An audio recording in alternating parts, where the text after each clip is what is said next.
Chicken Tikka Masala. Well, not really. This doesn't follow the original recipe, and by Geneva conventions I probably shouldn't call it that, so we're making Chicken Pitty Tanzala. Now we're legally safe. Start by marinating the chicken. Cut the breast into pieces, pour kefir over it, or whatever questionable dairy product you've been avoiding, and season with salt, turmeric and curry powder, paprika, black pepper, ginger.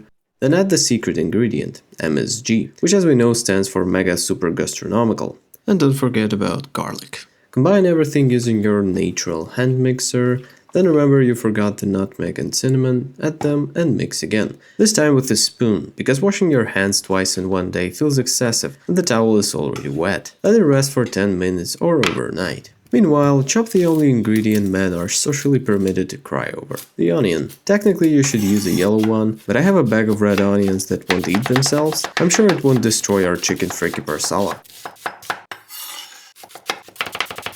Stop to scream because your eyes hurt. Then chop garlic.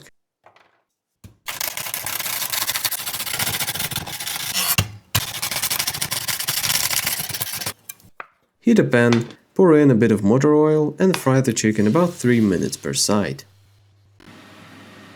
Don't discard the suspicious liquid that forms, because just like with people, appearances don't reveal inner quality, and that's where all the good stuff hides.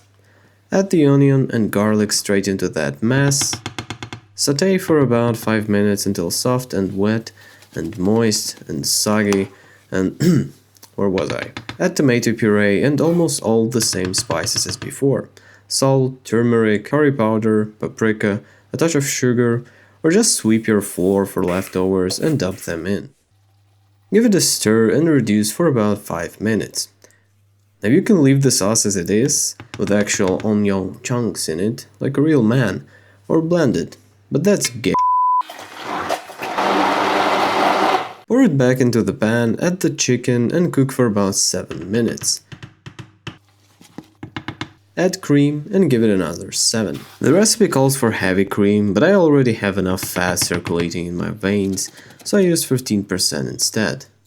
And if you ask whether it's necessary to tap your spatula on the pan every time you stir, the short answer is yes.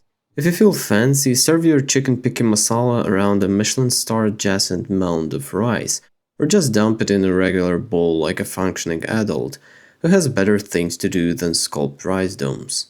I've never actually tried real chicken Tikka Masala, so I can't claim accuracy, but I'm sure our chicken Tikka Masala tastes no worse, and I rate it with 4.3 handsome Indian men out of 5.